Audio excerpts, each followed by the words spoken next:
Assalamualaikum warahmatullahi wabarakatuh. Perkenalkan nama saya Seni Setia Fernandia, NPM 1810104027, kelas K1S1 Akuntansi. Pada pertemuan kelima pasar modal syariah, kali ini saya akan memaparkan artikel mengenai akad-akad di dalam pasar modal syariah yang ditulis oleh Abdul Wadud Nafis dalam jurnal Iqtisaduna volume 5 nomor 1 pada April 2015. Untuk rangkaian penjelasannya nanti, yang pertama ada abstrak, yaitu penjelasan singkat mengenai artikel yang sedang dibahas, yaitu akad-akad di dalam pasar modal syariah. Yang kedua adalah pendahuluan, penjelasan mengenai gambaran umum dari akad-akad dalam pasar modal syariah. Yang ketiga adalah pembahasan, yaitu penjelasan akad-akad dalam pasar modal syariah. Dan yang terakhir adalah kesimpulan, yaitu hasil dari pembahasan akad-akad di dalam pasar modal syariah.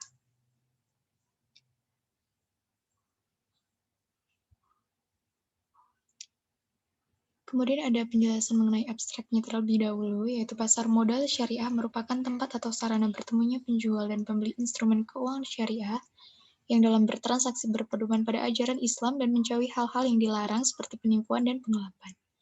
Efek-efek yang boleh diperdagangkan dalam pasar modal syariah adalah yang hanya memenuhi kriteria syariah seperti saham syariah, obligasi syariah, dan reksadana syariah. Akad atau ikatan, keputusan atau penguatan atau perjanjian atau kesepakatan atau transaksi dapat diartikan sebagai suatu komitmen yang terbingkai dengan nilai-nilai syariah. Pasar modal syariah merupakan tempat atau sarana bertemunya penjual dan pembeli instrumen keuangan syariah yang dalam bertransaksi berpedoman pada ajaran Islam dan menjauhi hal-hal yang dilarang seperti penipuan dan penggelapan. Kata kunci pada artikel ini adalah akad-akad dan pasar modal.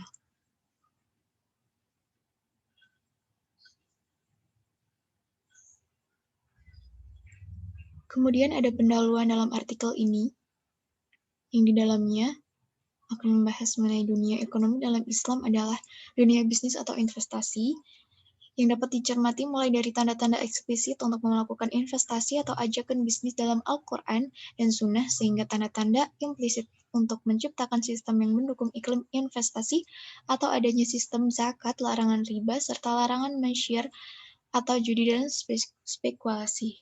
Pasar modal syariah merupakan tempat atau sarana bertemunya penjual dan pembeli instrumen keuangan syariah yang dalam bertransaksi berpedoman pada ajaran Islam dan menjauhi hal-hal yang dilarang seperti penipuan dan penggelapan. Efek-efek yang boleh diperdagangkan dalam pasar modal syariah adalah yang hanya memenuhi kriteria syariah, seperti saham syariah, obligasi syariah, dan reksadana syariah. Dalam syariah Islam, asas-asas kesepakatan dalam kegiatan ekonomi diatur dalam berbagai bentuk perjanjian atau akad. Oleh karena itu, dalam makalah ini atau artikel ini, saya akan menjelaskan lebih rinci mengenai akad-akad syariah yang menjadi dasar kegiatan ekonomi di pasar modal syariah. Pengertian akad. Akad atau ikatan, keputusan atau penguatan atau perjanjian atau kesepakatan atau transaksi dapat diartikan sebagai suatu komitmen yang terbingkai dengan nilai-nilai syariah. Dalam istilah fikih, secara umum, akad berarti sesuatu yang menjadi tekad seseorang untuk melaksanakan baik yang muncul dari satu pihak maupun yang muncul dari dua pihak. Secara khusus, akad berarti keterkaitan antara ijab atau pernyataan penerimaan kepemilikan dan qabul atau pernyataan penerimaan kepemilikan dan lingkup yang disyariatkan dan berpengaruh pada sesuatu.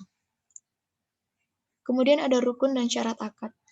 Rukun dalam akad ada 3, yaitu pelaku akad, objek akad, dan sigat atau pernyataan pelaku akad atau ijab qabul. Pelaku akad haruslah orang yang mampu melakukan akad untuk dirinya atau ahliyah dan mempunyai otoritas syariah yang diberikan pada seseorang untuk merealisasikan akad sebagai perwakilan dari yang lain. Objek akad harus ada ketika terjadi akad. Harus sesuatu yang diisyaratkan, harus bisa diserah terimakan serta terjadi akad, dan harus sesuatu yang jelas antara dua pelaku akad.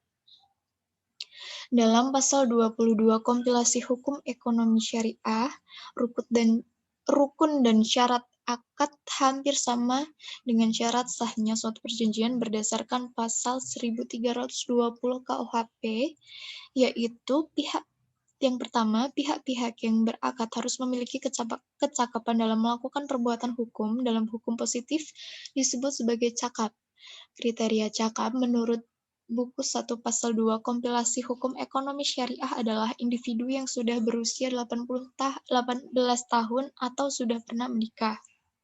Yang kedua, objek akad harus amwal atau menawarkan jasa yang dihalalkan yang dibuat oleh masing-masing pihak. Dalam hukum syariah berarti harus halal, tidak boleh haram. Yang ketiga, tujuan pokok akad. Akad bertujuan untuk memenuhi kebutuhan hidup dan pengembangan usaha masing-masing pihak yang mengadakan akad. Yang keempat, adanya kesepakatan. Kesepakatan menjadi syarat mutlak dalam akad syariah. Bahkan dalam buku hukum kebiasaan Arab, kesepakatan tersebut harus dilaksanakan secara lisan dan tegas. Kemudian yang ketiga, adapun pembatasan dan larangan dalam akad syariah. Akad syariah pada dasarnya juga menganut asas kebebasan berkontrak, yaitu para pihak bebas melakukan perjanjian dalam bentuk apa saja, sepanjang tidak melanggar syariat Islam, peraturan perundang-undangan, ketertiban umum, dan kesusilaan. Jadi, yang membedakannya adalah syariat Islam yang melarang dibuatnya suatu perjanjian yang mengandung unsur maghrib, meisir atau spekulasi atau judi, gharar atau tipu muslihat, riba atau bunga, batil atau kejahatan, serta pula yang mengandung rishiwah atau suap dan objek yang haram. Kemudian yang keempat ada pasar modal syariah, berdefinisi sama seperti yang di atas yang ada di abstrak. Kemudian di Indonesia, pasar modal yang menerapkan sistem syariah Islam dalam operasionalnya sementara ini masih dalam bentuk indeks, yaitu Jakarta Islamic Index atau disingkat CII pada PT Bursa Efek Indonesia. Produk investasi berupa saham pada prinsipnya sudah sesuai dengan ajaran Islam. Dalam teori percampuran, Islam mengenal akad syirkah atau musyarakah, yaitu suatu kerjasama antara dua atau lebih pihak untuk melakukan usaha di mana masing-masing pihak menyetorkan sejumlah dana, barang, atau jasa. Adapun jenis-jenis syirkah yang dikenal dalam fiqh muamalah yaitu syirkah ainan, syirkah mufawadah, syirkah wujuh, syirkah abdan, dan muharabah. Pembagian tersebut didasarkan kepada penyertaan modal masing-masing pihak dan siapa pengelola kegiatan usaha tersebut. Di dalam literatur yang lain tidak terdapat istilah atau perbedaan antara saham syariah dengan yang non-syariah, namun saham sebagai bukti kepemilikan suatu perusahaan yang dapat dibedakan menurut kegiatan usaha dan tujuan pembelian saham tersebut. Saham menjadi halal ketika saham tersebut dikeluarkan oleh perusahaan yang kegiatan usahanya bergerak di bidang yang halal dan atau niat pembelian saham tersebut adalah untuk investasi, bukan untuk spekulasi atau judi. Untuk lebih amannya, saham yang terdaftar dalam Jakarta Islamic Index merupakan saham-saham yang insya Allah sesuai syariah.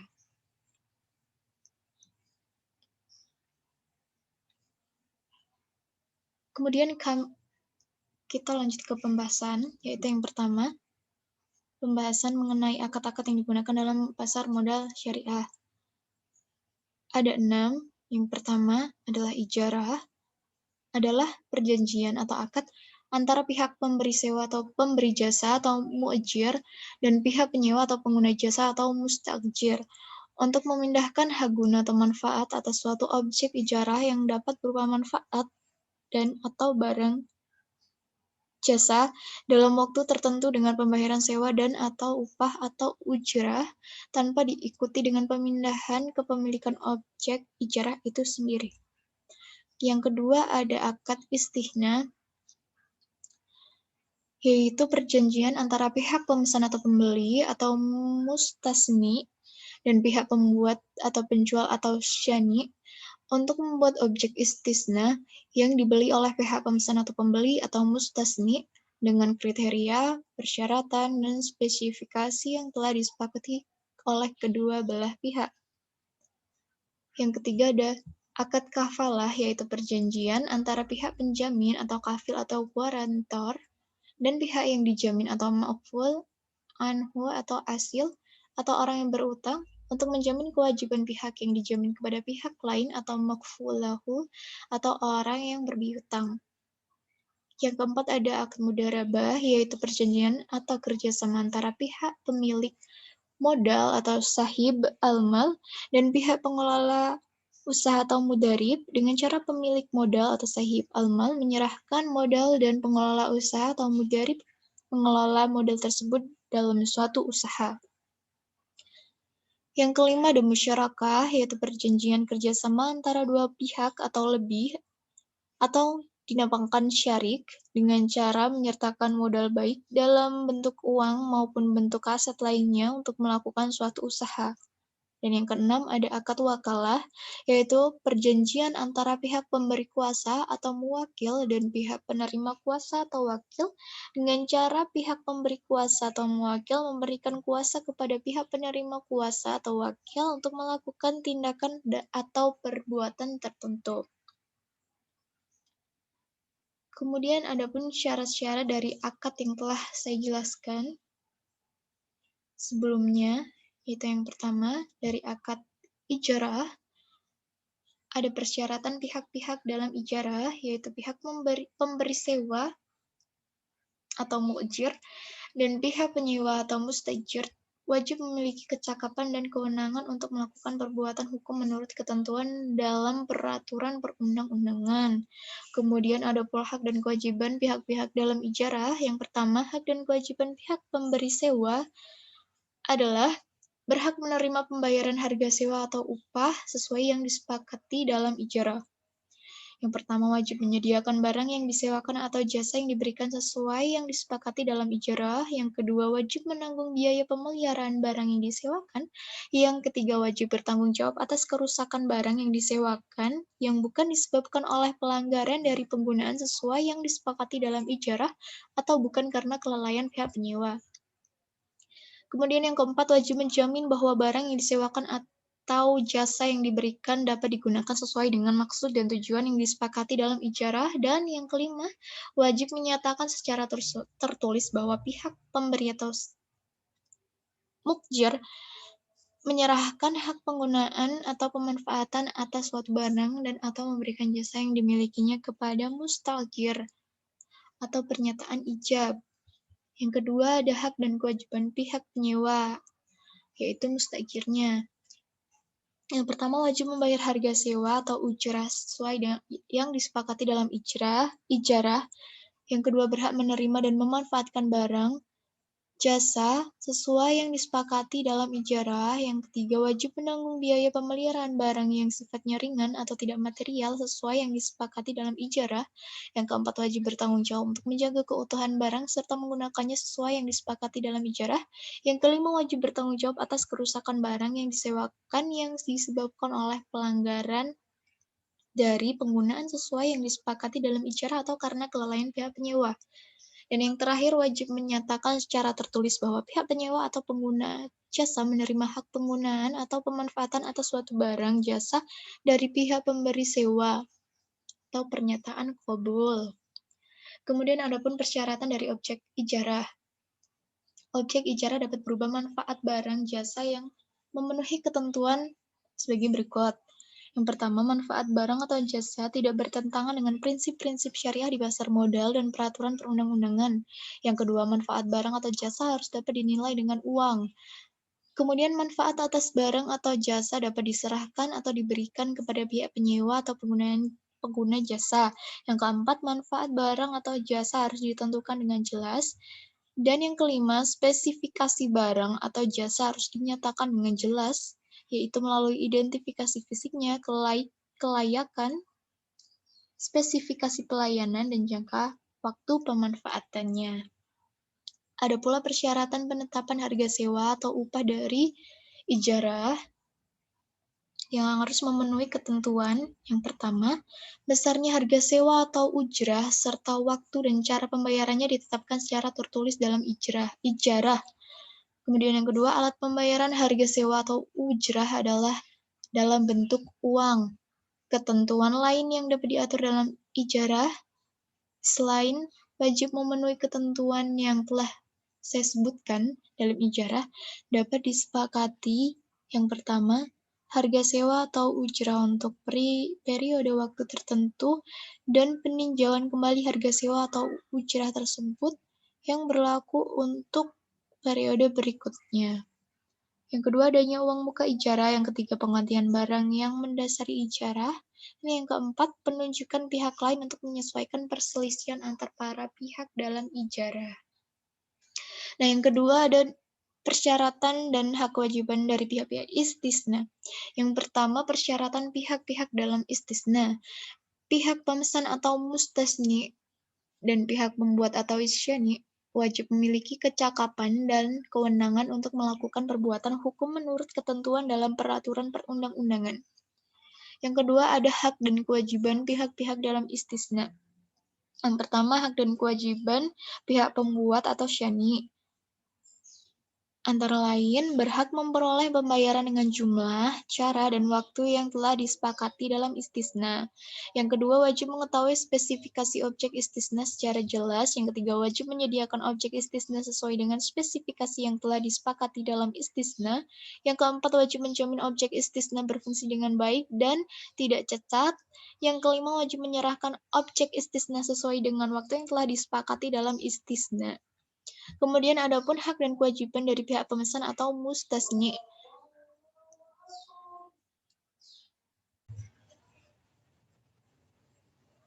Yang pertama, wajib melakukan pembayaran pokok atau biaya lain atas objek istisna sesuai yang telah disepakati dalam istisna.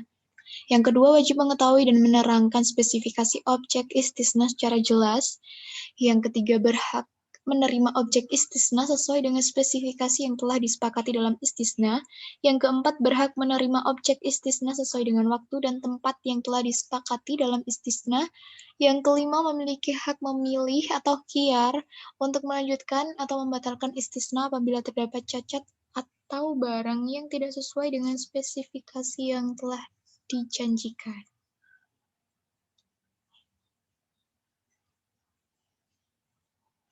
Yang ketiga, ada persyaratan untuk pihak-pihak dalam kafalah, yaitu pihak penjamin atau kafil dan pihak yang dijamin atau ma'ful anhu wajib memiliki kecakapan dan kewenangan untuk melakukan perbuatan hukum menurut ketentuannya dan peraturan perundang-undangan. Kemudian ada kewajiban pihak-pihak dalam kafalah. Yang pertama, kewajiban untuk pihak penjamin atau kafil, yaitu satu, wajib memiliki harta yang cukup untuk menjamin kewajiban pihak yang dijamin kepada pihak yang dijaminkan. Kedua, wajib memiliki kewenangan penuh untuk menggunakan hartanya sebagai jaminan atas pemenuhan kewajiban pihak yang dijamin kepada pihak yang dijaminkan. Yang ketiga, wajib menyatakan secara tertulis bahwa pihak penjamin atau kafil menjamin kewajiban pihak yang dijamin kepada pihak yang dijaminkan atau ma'ful lahu, yaitu bisa disebut dengan pernyataan ijab. Kemudian, kewajiban untuk pihak yang dijamin atau ma'ful anhu. Yang pertama, wajib menyerahkan kewajiban utang pihak yang dijamin dan wajib menyatakan secara tertulis bahwa pihak yang dijamin menerima jaminan dari pihak penjamin yang dapat dikatakan sebagai pernyataan qabul. Kemudian ada bentuk penjaminan dalam kafalah, yaitu penjaminan dapat berupa jaminan kebendaan atau jaminan umum seperti jaminan perusahaan dan jaminan pribadi.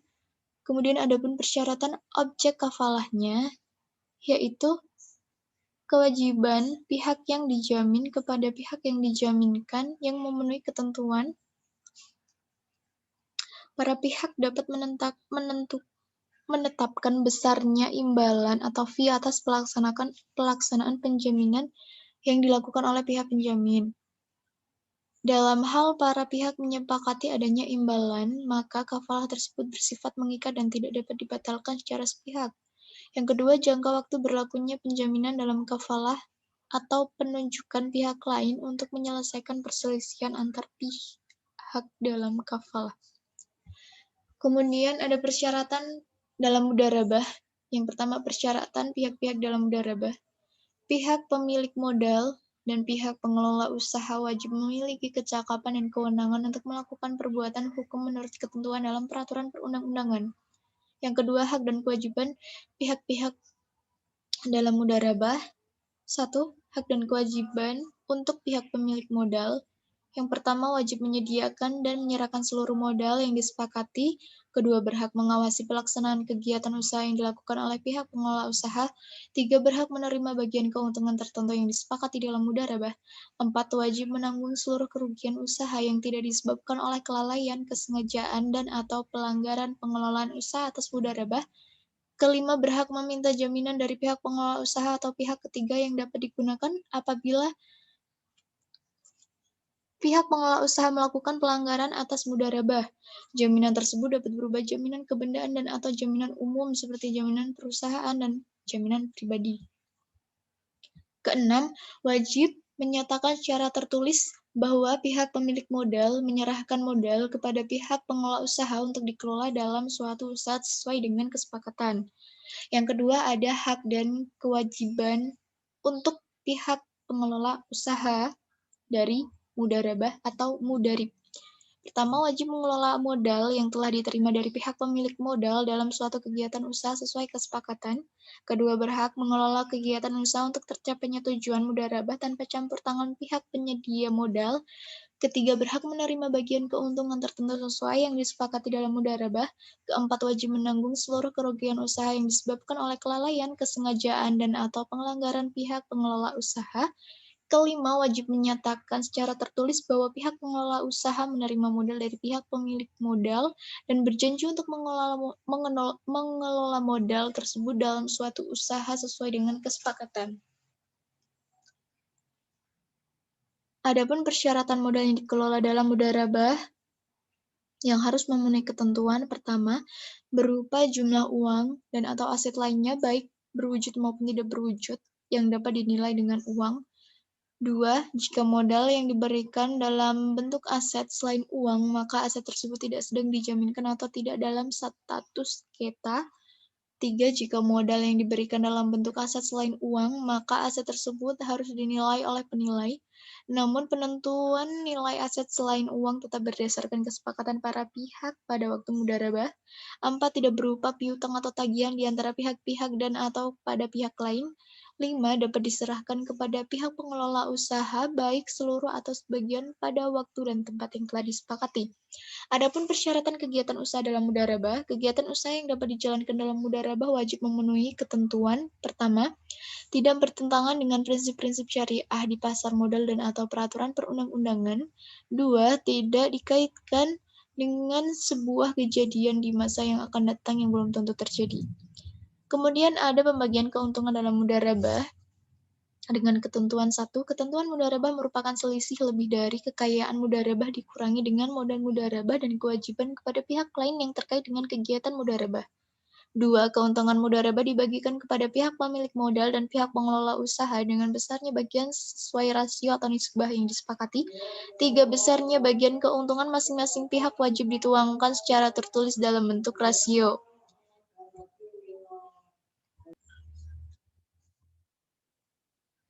Kemudian ada ketentuan lain yang dapat diatur dalam mudharabah, selain memenuhi ketentuan yang telah saya sebutkan. Ada hal-hal lain yaitu pihak pengelola usaha menyediakan biaya operasional sesuai kesepakatan dalam mudharabah.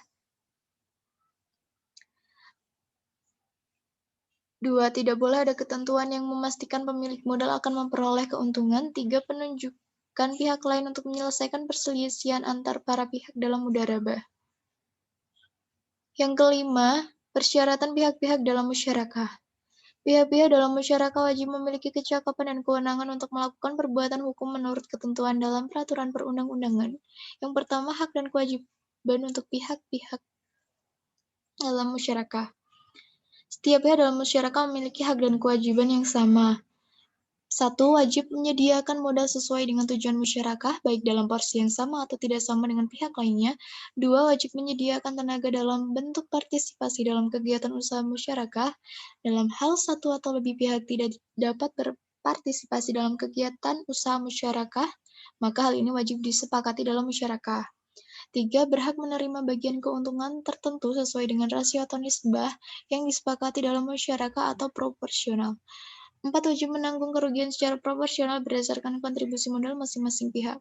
5. Berhak mengusulkan bahwa jika keuntungan melebihi jumlah tertentu, maka kelebihan dimaksud dapat diberikan kepada satu atau lebih pihak. 6. Berhak meminta jaminan kepada pihak lain dalam musyarakah untuk menghindari terjadinya penyimpangan. Kemudian persyaratan modal dalam musyarakah. Memenuhi ketentuan satu berupa jumlah uang atau aset lainnya baik berwujud maupun tidak berwujud yang dapat dinilai dengan uang. 2. Jika modal yang diberikan dalam bentuk aset selain uang, maka aset tersebut harus dinilai oleh penilai, namun penentuan nilai aset selain uang tetap berdasarkan kesepakatan para pihak pada waktu musyarakah. 3. Jika modal yang diberikan dalam bentuk aset selain uang, maka aset tersebut tidak sedang dijaminkan atau tidak dalam status sengketa. 4. Tidak berupa piutang atau tagihan di antara pihak-pihak dan atau kepada pihak lain. Adapun persyaratan kegiatan usaha dan acara pengelolaan dalam masyarakat. 1. Kegiatan usaha yang dapat dijalankan dalam masyarakat tidak bertentangan dengan prinsip-prinsip syariah di pasar modal atau peraturan perundang-undangan. 2. Kewajiban pengelolaan aset sesuai dengan masyarakat. 3. Pihak yang mengelola masyarakat dilarang mengelola modal di luar yang telah disepakati dalam masyarakat kecuali atas dasar kesepakatan. Kemudian ada pembagian keuntungan dan kerugian dalam masyarakat yang wajib memenuhi ketentuan. 1. Keuntungan masyarakat merupakan selisih lebih dari kekayaan masyarakat setelah dikurangi dengan modal masyarakat dan kewajiban kepada pihak lain yang terkait dengan kegiatan masyarakat. 2. Untuk kepentingan pembagian keuntungan secara periodik, maka keuntungan masyarakat dihitung berdasarkan selisih lebih dari kekayaan masyarakat akhir periode setelah dikurangi dengan modal masyarakat awal periode dan kewajiban akhir periode kepada pihak lain yang terkait dengan kegiatan masyarakat. 3. Seluruh keuntungan masyarakat harus dibagikan kepada para pihak secara proporsional berdasarkan kontribusi modal atau sesuai nisbah yang disepakati dan tidak diperkenankan menentukan jumlah nominal keuntungan atau presentasi tertentu dari modal bagi satu atau lebih pihak dari pada awal kesepakatan. 4. Dalam hal terdapat satu atau lebih pihak yang memberikan kontribusi lebih dalam pengelolaan, maka pihak tersebut dapat menerima bagian hasil tambahan sesuai dengan kesepakatan. 5. Besarnya bagian keuntungan masing-masing pihak wajib dituangkan secara tertulis dalam bentuk rasio atau nisbah. 6. Kerugian masyarakat harus dibagi di antara para pihak secara proporsional berdasarkan kontribusi modal. Kemudian ketentuan lain yang dapat diatur dalam musyarakah yaitu 1. Biaya operasional dibebankan pada modal bersama. 2. Jangka waktu berlakunya musyarakah. 3. Penunjukan pihak lain untuk menyelesaikan perselisihan antar para pihak dalam musyarakah. Kemudian yang terakhir, persyaratan untuk pihak-pihak dalam wakalah. Kewajiban pihak-pihak dalam wakalah. Yang pertama, untuk pihak memberi kuasa, wajib memiliki kewenangan untuk melakukan perbuatan hukum terhadap hal-hal yang dapat dikuasakan. 2. Wajib menyatakan secara tertulis bahwa pihak memberi kuasa memberikan kuasa kepada pihak penerima kuasa untuk melakukan tindakan atau perbuatan hukum tertentu. Kemudian kewajiban untuk pihak penerima kuasa. 1. Wajib menerima kemampuan untuk melaksanakan perbuatan hukum yang dikuasakan kepadanya. 2. Melaksanakan perbuatan hukum yang dikuasakan kepada serta dilarang memberi kuasa kepada pihak lain kecuali atas persetujuan pihak pemberi kuasa. 3. Wajib menyatakan secara tertulis bahwa pihak penerima kuasa menerima kuasa dari pihak pemberi kuasa untuk melakukan tindakan atau perbuatan hukum tertentu. Kemudian persyaratan objek wakalah. 1. Diketahui dengan jelas jenis perbuatan hukum yang dikuasakan serta cara melaksanakan perbuatan hukum yang dikuasakan tersebut. 2. Tidak bertentangan dengan syariah Islam dan dapat dikuasakan menurut syariah Islam. Ketentuan lain yang dapat diatur dalam wakalah. 1. Para pihak dapat menetapkan besarnya imbalan atas pelaksanaan perbuatan hukum yang dilaksanakan. Dalam hal para pihak menyepakati adanya imbalan, maka wakalah tersebut bersifat mengikat dan tidak dapat dibatalkan secara sepihak. 2. Jangka waktu berlakunya pemberian kuasa dalam wakalah. 3. Penunjukan pihak lain untuk menyelesaikan perselisihan antar para pihak dalam wakalah. Wakalah boleh menggunakan ongkos atau tidak karena wakalah merupakan akad yang bersifat jaiz atau wakil tidak dapat menerima pewakilan. Karena itu mudah diperbolehkan mengambil ongkos sebagai imbalan. Jika dalam akad wakalah Si wakil meminta ongkos, maka hukumnya sebagai mana ijarah, dalam arti wakil berhak menerima ongkos ketika menyerahkan barang dan diwakilkan atau setelah tugasnya selesai.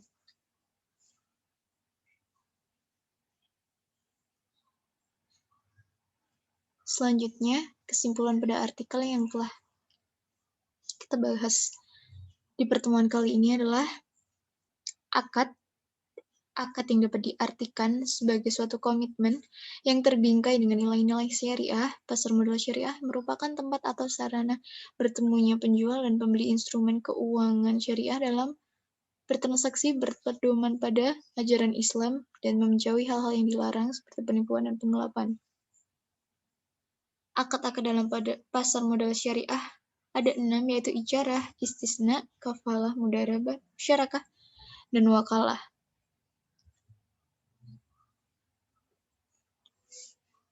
Sekian presentasi mengenai pemaparan artikel pada pertemuan kelima ini dari saya. Kurang lebihnya saya mohon maaf. Jika ada yang kurang jelas, bisa ditanyakan. Saya pamit. Assalamualaikum warahmatullahi wabarakatuh.